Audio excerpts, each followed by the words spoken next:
Alright, so I guess everybody wants to see this awesome little piece of equipment which ALGCom has been so kind as to send to me to check out, because I guess I do a lot of electronic stuff. So this thing kind of answers a lot of questions, a lot of problems that we have had in the industry with powering sites. One of the biggest benefits is that it's got Snmp monitoring, and you can actually download the plugins for it from the manufacturer's website, or instructions, I guess you could say, for monitoring with Dude or Zabbix, which is kind of cool.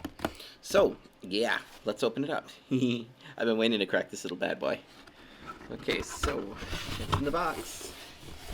What's in the box? Okay, let's move this aside. So, we've got a probe, a thermal probe.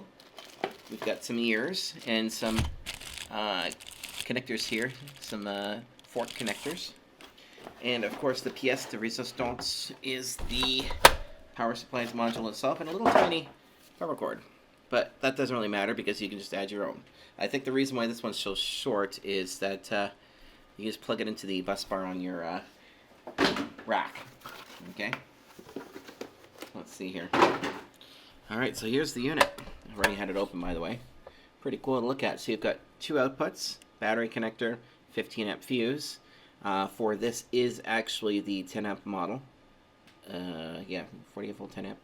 Ethernet connection, reset button, thermal sensor, and then here's your settings for your charge current and your battery type. So I've got this one set for AGM or VRLA, valve regulated lead acid. I believe stationary is just referring to flooded lead acid. So we've got AC LED, charging LED, discharging LED, over temperature and overload. And on the back here, or bottom, it will show you the default IP, which is 192.168.1.50. And username is admin, password is admin. Press reset during 10 seconds for resetting the standard configurations. Alright, cool. So you hold the reset button for 10 seconds. Oh no, I voided the warranty on it. Oh, really? That's such an atrocity, is it not? Let's flip it over for a second. Aha. I'm going to check my camera. Alright, we're just about to roll over to 3 minutes. I want to make sure that it doesn't bugger, and we're still recording. I found the mystery of why my camera buggers up. It's because apparently when it's running the HDMI monitor as well at the same time, it's too much for it, and it times out after 3 minutes. So, yeah. Let's open it up. Whoop. Cool. Let's put that aside. So what do we have here? This is actually a pretty well built board. So the brains here, the Snmp module for monitoring and possibly controlling. I haven't logged into the web interface yet, so we'll do that in a minute. It's kind of on its own. It's like, there's like an 8-pin connector here. Is it 8? 1, 2, 3, 4, 5, 6, 7, 8, 9, 10 pin header going from this board over to this board. I'm assuming for all the monitoring of this. Let's see here, and then there's a power supply for this specifically. You can see your fan leads here going over to these two fans over here, dual fans blowing against the aluminum block here that all the FETs are on, the power FETs and the rectifier.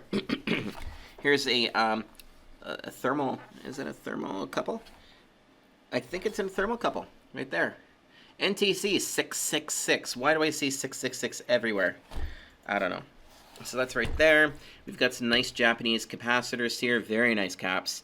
There's some attention to detail. I mean, like, this thing looks like it's mostly pick and place, but I mean, like, there's some little human added fine touches, like some beautiful automotive silicone on the header here to hold this cable in place, and there's some on these caps here to hold the caps in place, and a little bit of extra just for this fuse holder here, just to give it a little bit of strength, right? This is, yeah, this is good. I like this. You'll notice that the ground is lifted on this, and instead there is a ground on the back of the unit, which I shall put the cover back on and show you, because this is an isolated power supply. That's because you can use it in a plus or minus 48 volt environment, and it will work. Little fuse here on the back. There you go. Now this has a really nice enamel. It's a really nice enamel coating on here as well. We've got some duct tape here. Where's the duct tape go? Let me just see here. Duct tape the duct tape is over top of the transformer here, the capacitor here, and part of the other transformer right here. So it's just because these guys are so high up, it's just a little bit extra protection. So once again, some really cool little piece of attention to detail here. So there we go, still recording, awesome. Now, look at this as well. Look at this board. Where's a pointy tool? I need a pointer. Let's use this paintbrush that's purple. That'll work, purple paintbrush. Yeah, jam it up my nose. So look at this. There's actually, here's the AC section right here. And it's kind of an international standard that the better power supplies have a actual isolation, like physical isolation between the AC and the DC side. So right here we've got a cut. We've got a coupling capacitor, and is that an opto? Maybe an opto isolator there. What's the? I can't quite find the exact code for it, but anyway. So this is what's bridging it across here. So this is the DC side, and this is the DC side on the AC side board. Excuse me.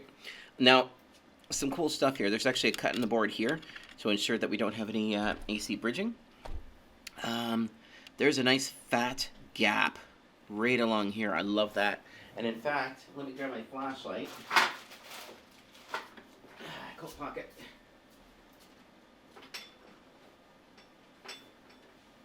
Alright, it's not in that coat pocket. I'm going to grab the other coat pocket.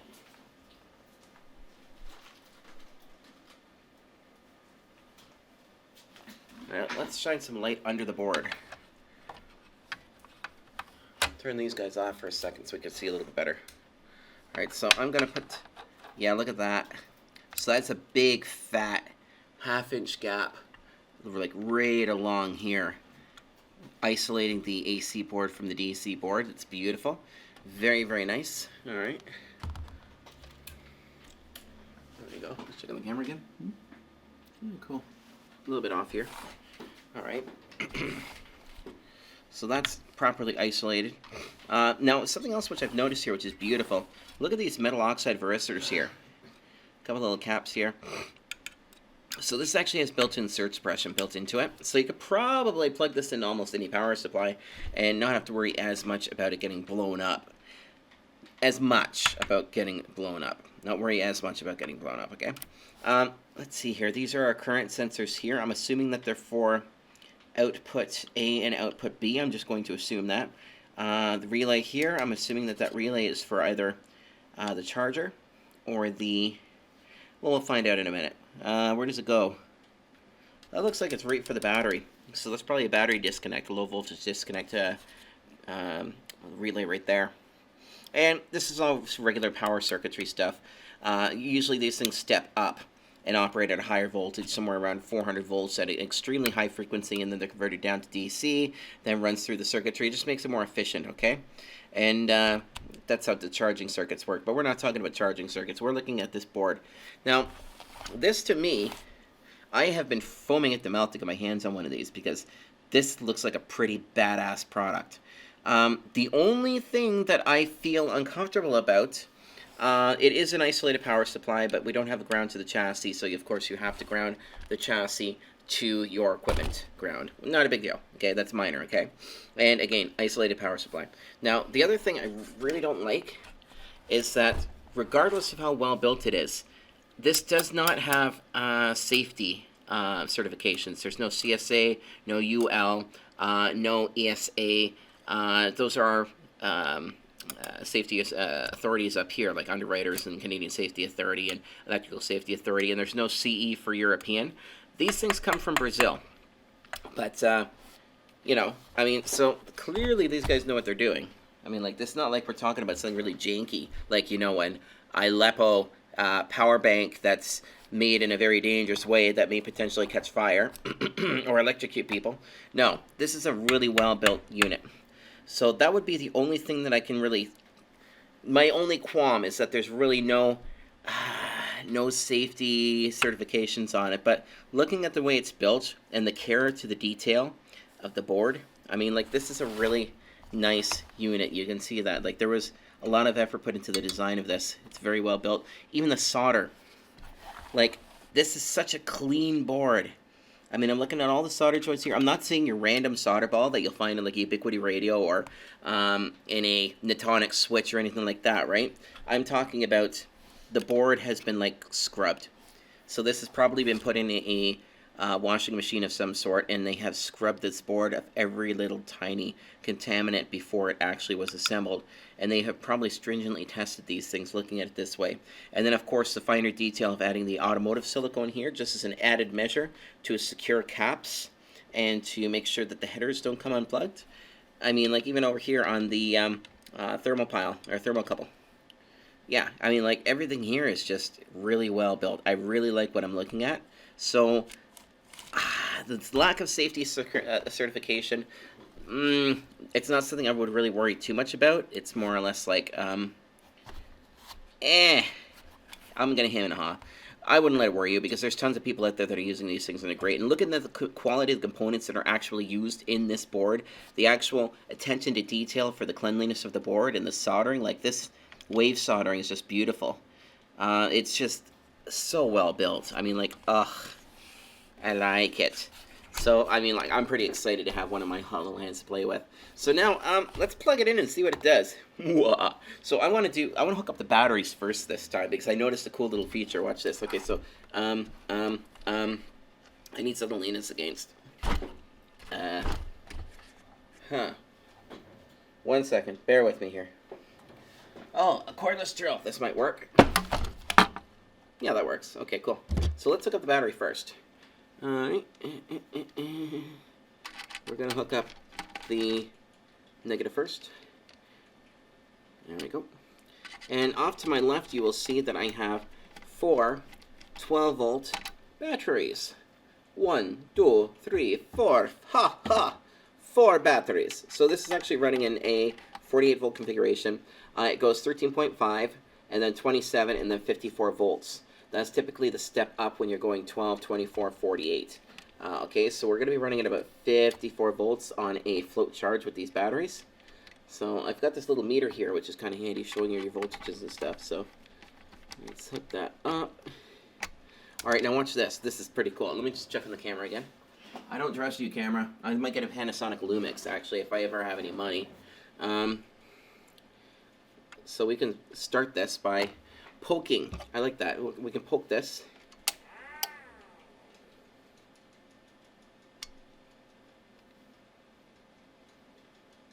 Oh, something went wrong. What has went wrong?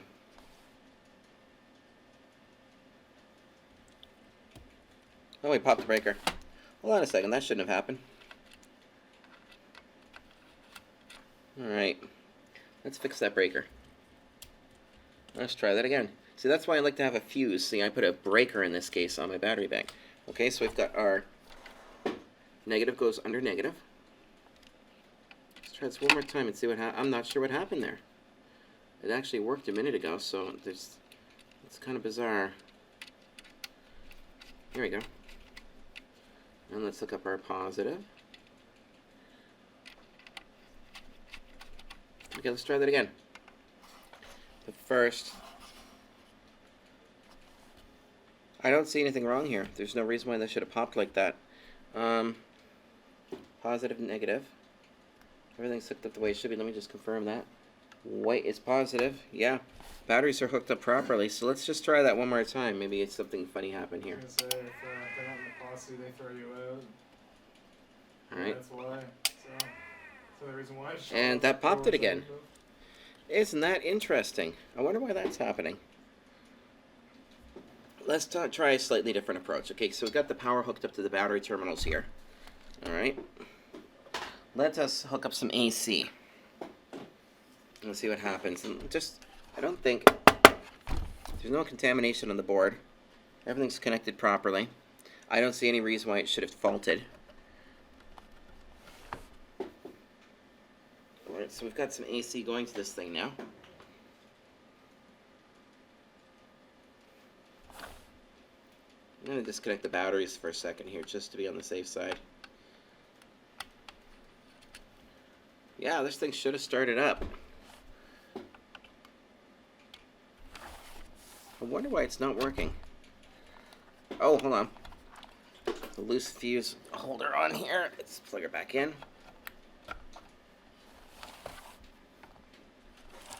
Alright, there we go. Now it's starting. Alright, let's hook the batteries up again. That's kind of weird. In fact, just to be on the safe side, what I'm going to do is I'm just going to make sure that positive and negative are labeled properly on here. Let's grab a meter.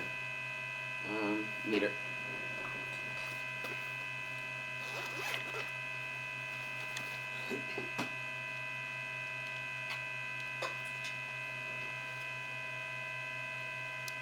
Alright, let's test this here.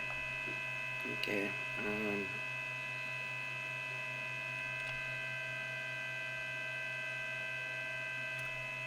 Let's look at our... You got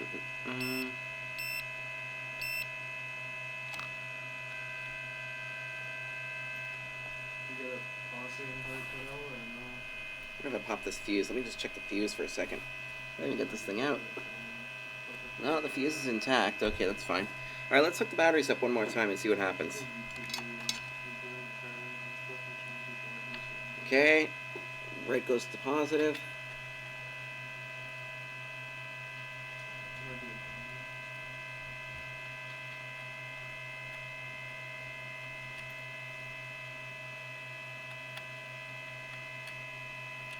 And black goes to negative. There we go, and the batteries are now active, and they're charging. That is really weird, because you know what's funny is I already tested this, and it seems to have worked perfectly, so I'm not sure why it faulted, like dead fault on this, unless it was something to do with the relay. Whatever. We're experimenting. I may have done something wrong. If somebody saw me do something wrong, by all means, tell me in the comments below, which I'm sure you will. Alright, so now we're charging at 54.4 volts. That's a little bit spicy for me for AGM. I'm more of a, let's keep it as close to the float voltage as possible and no higher. That's just me, okay? So I prefer to keep this at about 54 on the dot, but it's a little bit high. As long as it doesn't hit 55, we should be okay. So we're going to plug in the thermal sensor here, thermal probe, butt probe.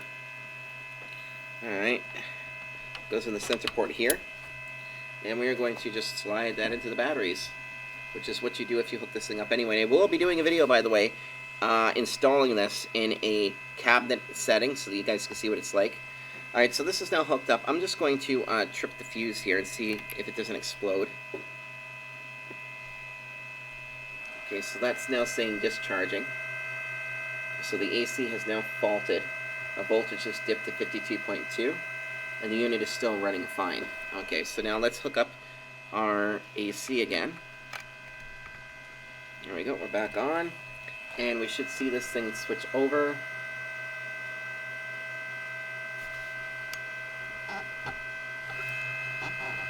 That in all the way. There we go. AC charging. Cool. It's got some handy little LEDs on here. Alright, so it's pretty straightforward. Now, let's connect the load. Actually, the load that I have here is, I don't know if you guys can see this, but I have got that PoE switch that I modified a little while ago right here. So what I've got is, it's 48 volt. It'll take 54, of course. And then I've got 2 Cisco access points there, kindly donated by Mr. Joe Miller. And I've got a M2 feed horn on a adapter here. So let's hook this thing up and put some load on this thing now. Alright. So now something to keep in mind here. It doesn't necessarily have positive and negative per se, but there is kind of a cheat here where it says negative. The 0 volt, because this is actually a negative 48 volt power supply, the 0 volt will actually be your positive, and the 48 will be your negative. So let's just look at that, verify that. Always err on the side of caution, just in case, because you know what? Nobody is an expert, and if somebody says they're an expert, run like hell. Alright, let's plug it in. Yeah, there we go, 55 volts on the dot, if I hook that up. So keep that in mind, guys. This thing is floating at 55 volts out. So if you're using anything that says it cannot handle up to 57 volts, be careful. Alright, let's hook up some load. Okay, so I'm going to hook up the load A.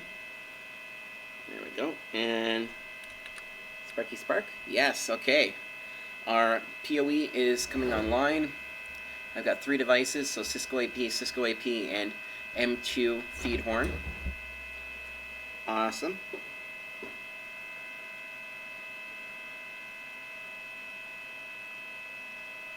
Alright, now, that load is active. Let's kill the power again. Okay, now watch the voltage here. Oh, look at that. So we're running at 20 watts right now, 21. The voltage dipped down to 51 so far. So we are declining. If you want to see your state of charge, I will be explaining that in my 48 volt cabinet video when I use this to actually build a cabinet enclosure. But right now, just look, you can see that it's dipping. We've got 20 watts here. Alright, and yeah, so that's working. And again, I've got the charge voltage for the battery set at 3 amps on the front here. You can do 1, 3, or 5 amps. And I'm not sure, but if you check the manual, I think you do variants of that. You could like go like 8 amps or like 6 amps, whatever. So let's plug this back in. Cool beans. Alright, and here's our switch over right here. There we go. 51. It's starting to top it up again. Okay, so now let's hook up a computer. I want to see the web interface on this. Meh. Put you over here on the batteries. So now let's hook up a, let's see here, Ethernet cable. And we'll plug this guy in here.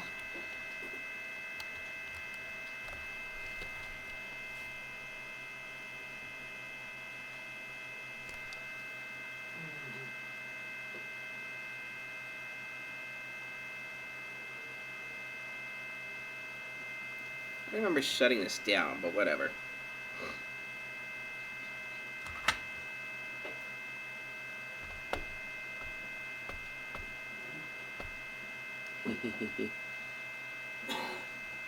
Because I'm cool like that. Don't blue screen, little animal. There we go. So, why did I just do that? Because I want to show you guys exactly what I'm doing. Let's see how the camera's doing. Still recording, 2309. Yay. Alright, so let's get some Chrome running on here. Just load. Load. I've got so many of these, but I'd love to have a faster one. Okay, here we go. So we're into the interface for it. So we go into the home page there. No break Snmp power supply. Booyah! This thing is sweet. Okay, so we got our firmware version, UPS firmware version, build date. So this is July 25th, 2019, which means this has probably got the latest firmware on it. Let's hit status now and see what's going on. This is so friggin' cool. Power outage in the last 10 minutes. No. We can change that. Operation mode AC line. Output voltage 53.99, which means that the calibration is out by about nearly 5, well, it'll be 53 to 54, about 500 millivolts, I guess. Yeah, roughly. So the calibration on the interface versus the output on this is actually out a little bit, because you see 53.99 there, and over here you can see clearly 54.48, and I did verify that I calibrated this before the video. Okay, 54.4, 54.01, so that's just a little bit out. Okay, and a little bit of extra voltage won't really hurt it necessarily, but it can definitely shorten the life of your batteries. Okay, again, nothing big. This thing's still kick-ass, okay? I'm not knocking it at all. I'm in love with it. And no, they're not paying me to say that. Literally, they wanted me to be as brutally honest about this thing as possible, which is why I got the opportunity to review it. And I don't want to say much bad about it, because I really do think that this is going to solve a lot of problems for a lot of people. Here we go. Alarms. Let's see what we got here. AC power, yes. Battery charging, yes. Battery discharging, no. Overheat, no. Overload, no. Fan alarm, A, no. Oh, let's try fan alarm. Doopy-doopy-doo. Oh, the fan failed, and we've got a red light blinking right here on over temperature. Awesome. Okay, so let's refresh this and see what it does. Alarms. Fan B alarm. Sweet. Look at that. A fan failed, and it's notifying us. And if you look at the fan leads here, by the way, these are PWM. So you've got black, negative, red, positive, and then your PWM lead right there, or your fan speed lead, I guess I should say. So you can actually monitor the speed with this. So this thing actually monitors the fans. That is so handy, especially if a rodent or a lizard or anything else crawls into the fan somehow and like screws it up. Let's unplug the other fan now. This is cool. Oh, look at that. Ha! It updated on the interface. That's cool. Now, let's try to kill the AC and see what happens. Here we go. AC power, no. Battery charging, no. Battery discharging, yes. Oh, and if I go to status now, I should be able to see the current. So we've dipped down to 51.8. Output current is 0.02 amps. I don't know if that's entirely true, because this guy here is actually drawing 390 milliamps right now. As you can see, it's drawing 20 watts. So that output current is inaccurate because of these guys here. So that would be... Oh, hold on a second. Oh, no. I was misreading that, guys. I was totally misreading that. Power outage, no break, output voltage, output current. Look down here, charger status. There, I was just looking in the wrong place. Okay, good. So maybe that calibration isn't as off as I thought. Because look, down here, battery voltage 50.54. This is a charger status. So I think it's just kind of like not arranged in a very intuitive manner. So that's just me being stupid. Get used to that, because I'm not perfect. Alright, so now we're starting to see a closer alignment of voltages. 50.8, 50.25 here. Current, still 21 watts. Down here, 0.32 amps discharge. See the negative there. So we're seeing 0.42. So it's about 100 milliamps off. Not a big deal. That's literally just an adjustment of these shunts. Okay? And here's our temperatures. Internal temperature 27, external 25. So the external will be this bad boy here. Let's make this thing a little bit warmer. Actually, I don't know if they'll do that fast enough. Let's just stick that in the old armpit. There we go. That's what doctors do to measure your temperature, right? So we should see that climb a little bit. 26 Celsius. Now, the tip of this probe also has a rubber jacket on it. It's got some rubber sheathing, which protects it so that you can stick it down by the batteries and not have to worry about potentially using lead acids, flooded lead acid batteries that leak on the probe. But yeah, look at that, 31 degrees Celsius. Let's see if that hits human body temperature, which I totally forgot what that is. I think it's like, what is it, like 36 or something, 33? Yummy. 34. 35. I'm trying hard here. Apparently my body temperature is 35 Celsius, okay. There we go. Strawberries. There you go, you can go back in there. Alright, so that's cool. That's very cool. Now let's see about commands here. What does commands do? Oh, we're going to have to log in. Hello? There we go. What the hell happened there? M-I-N. A-D-M-I-N. There we go. Reset output. Send command to reset the UPS outputs. Each command sent keeps the corresponding output off for 1 minute before restarting it.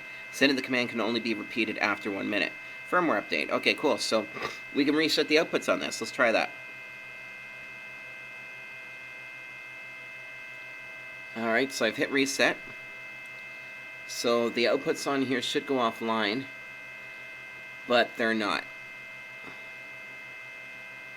So I'm looking here. Actually, I should have that like that, really. Can you guys see that now? Let me see. There you go. You guys can see that. So, apparently the power has not gone off to this, which is on output A. This page will be redirected automatically in 6 seconds. Let's see what happens.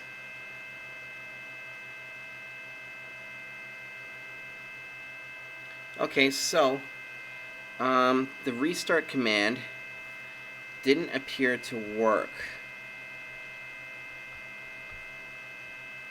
And again, I haven't played with this at all. I just pulled it out of the box. I'm just playing with it now on camera for you guys.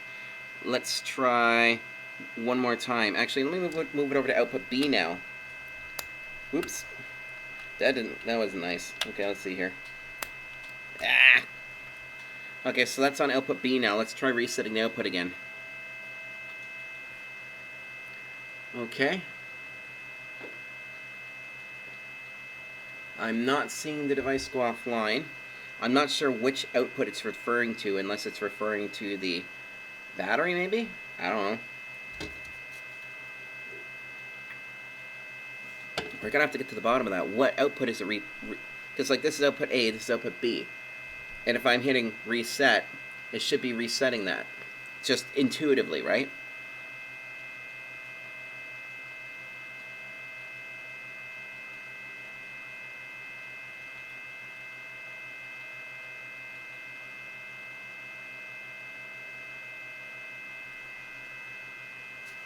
Let's hit F5 here. Okay, that still hasn't restarted yet.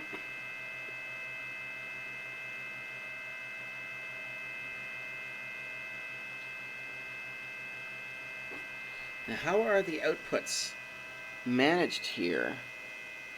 Because this goes straight down through here.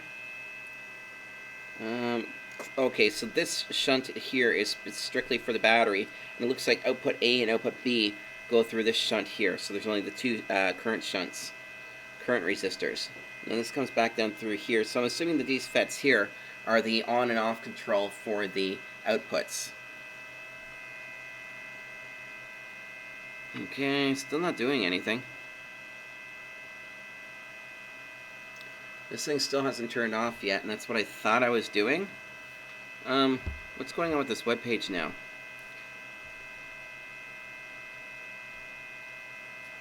Okay, so it doesn't appear, and maybe I'm not doing this right. That could be the problem, is that I don't understand this completely.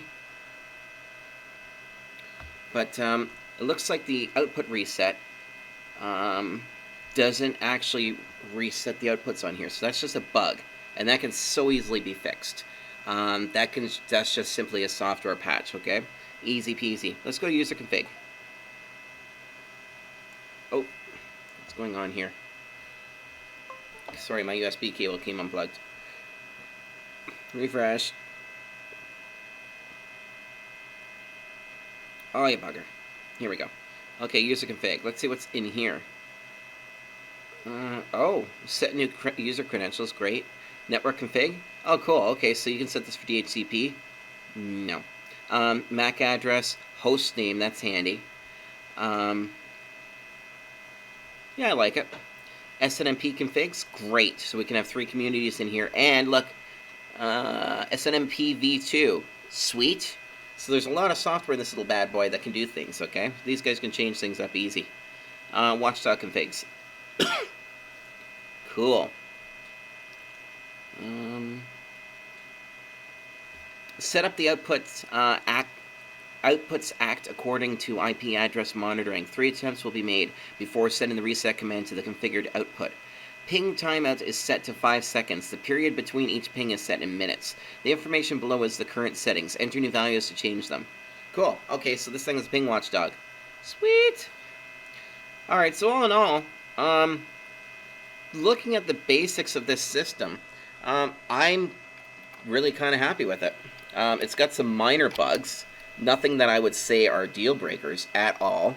Without the safety certification, I mean, like, the worst that can happen is if some butt gets pissed off at you and reports you to your local safety inspector.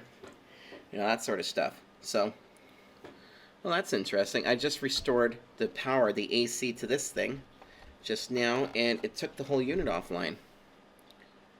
I wonder why that happened. Oh, I wonder if that reset only works on the AC. Shit, let's test that. Okay, let's try that again. Okay, this is gonna be cool. Okay, hold on. Work.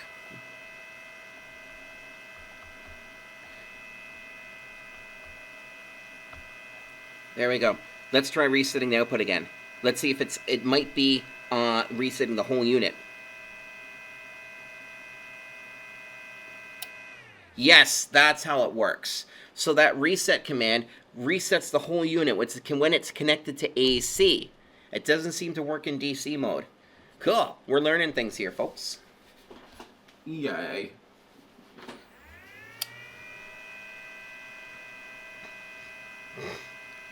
And this, well, if you don't think this is a very professional review, then you haven't seen my other videos, because I'm being completely honest with you. No filters, no bars held. I am examining this as somebody who's never touched one before.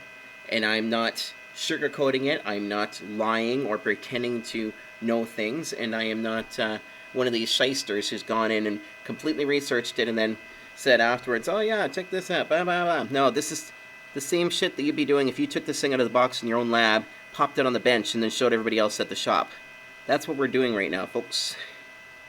That is, you know what? This is kind of one of the best ways to learn about something, man. So we got some fun stuff going on here we can play with. So yeah, that's the basic functionality. And get this, okay? Let me see here. I'm going to re-enable Wi-Fi on this, which means I got to ditch this. Okay, so we're going to get off of here for a second, okay, folks? And I'm going to connect to the Wi-Fi. And we're going to go to ALGCom's website. And I'll show you the... Come on. Get an IP address.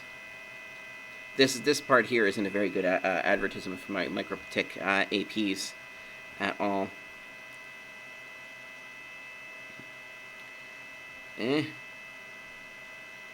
Connect. Do I have internet now? Is it working? Yes. Well, we're gonna chalk that one up to Windows sucking. Okay, so let's kill this now. We don't necessarily need it.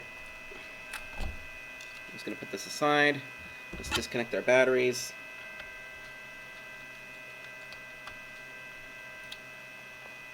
Sensor and AC. There. Alright, so now that we're in here, let's see here. So we want to go to English. Alright, DC and UPS converter. ALGCom's got some pretty cool stuff, folks. I'm really excited to be working with these guys. Here we go. I hope my hat's not in the way. You know, I'm kind of stupid, so... Here, let's put my hat on backwards like one of those 90s rappers. Did we get to... Oh, here we go. DC UPSs. 48 volt. This is the one we're playing with right here. Alright, so the reason why I'm going to this page, by the way... Oh, and by the way, these are the applications they suggest. Automation, energy, optical fiber, internet, digital radio, security, telephony, VHF, UHF. I should actually throw this thing on an oscilloscope and see how clean the power is on it, but we just opened a lab, as you guys know, and we're doing electronics repairs, so my oscilloscope, my main one, is over at the other lab. If we want to look at how clean the power is, I'll just do another video tagged onto the DC plant video that I'm going to do for this guy, okay? So, let's see here. 50, 60 hertz, 100 to 240 volts AC. Power factor 95. Let's see here. The big thing is check this out. Where did I find it? Oh. Downloadable files. This is what I wanted to get at, okay? Check that out, folks. I love this. Clearly, these guys are Zabbix fans. Zabbix is a monitoring tool for networks, servers, and services designed to monitor availability, user experience, and quality of services. Click here to download the standard MIB and template for Zabbix 3.2 to be used in the ALGCom DC UPS Snmp. And I do believe I saw one for Dude around here somewhere. I'm sure I did. Either that or I've been on cheap drugs, which I don't know how I would do that because I don't typically do drugs. Yeah, and of course, here's the data sheet, which is actually just a manual and overview, right?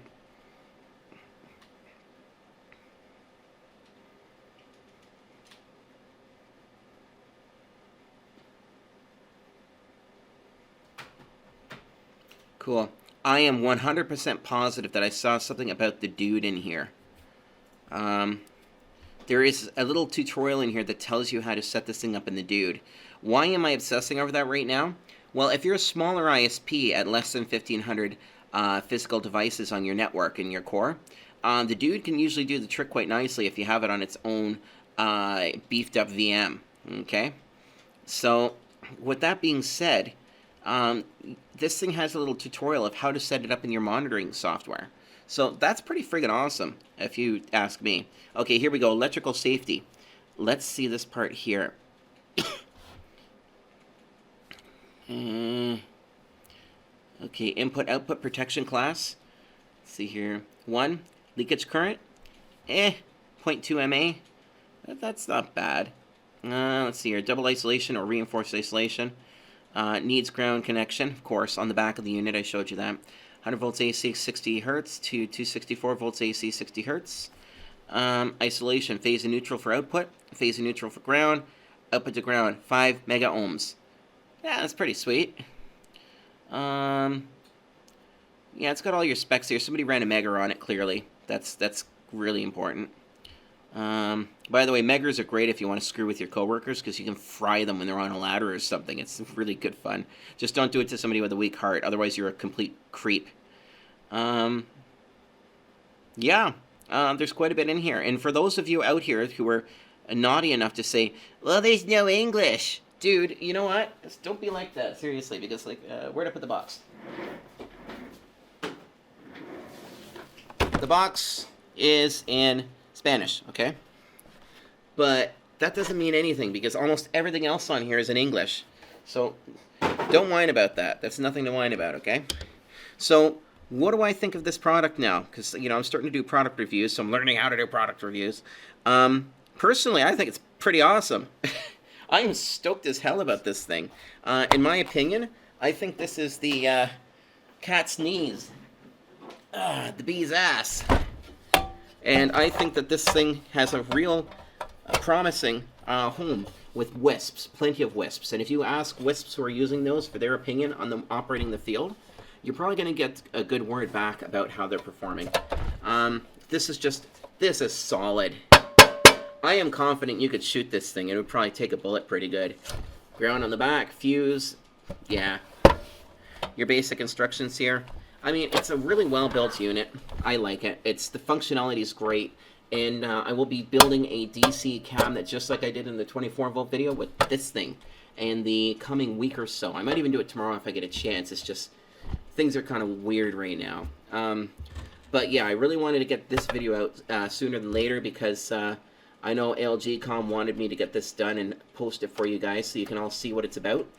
They wanted the good and bad posted, so that goes to show that that company, ALGCom, have real integrity to have somebody like me go out there and give you an honest review of what I think of a product. So, you know, props to ALGCom. These guys are pretty solid, and they're out there for us. They're here batting for us, really. So yeah, I don't think I can really say much more. Otherwise, I'm just, you know, spewing nonsense. So I'm gonna put the screws back in this thing and get it prepped up for my little cabinet video. And yeah, that's about all I can say right now. If you think I missed anything, any details about this, or any inspection on this, or breakdown, or if there's anything else you'd like to see in videos that I do like this, please leave it in the comment section below and let me know what you think, because I'm always learning and I'm trying to make these videos as good as possible for you guys, okay? Just remember that. And yes, remember, I'm operating on no budget, so everything that I do is either thanks to donations from guys like you, whether you're sending me equipment or helping me out with information, or sending me money to help fund the videos. Other than that, everything else just comes out of my own pocket for these videos. I'm literally just doing them to help you guys out. I'm not making anything on that. So anyway, you guys enjoy. This is a pretty swanky little unit. I'm going to put the screws back in right after the video because I don't want to hurt this little baby. And yeah, ripping off the warranty void sticker was pretty awesome because the company told me to. What company tells you to do that? Well, you know the intended purpose. So everybody, thank you for watching. Have a great night. Again, comments, suggestions, whatever. I'm not perfect. I'm learning how to do these videos and that, so give me my suggestions. All right, have a great night, guys. And bye.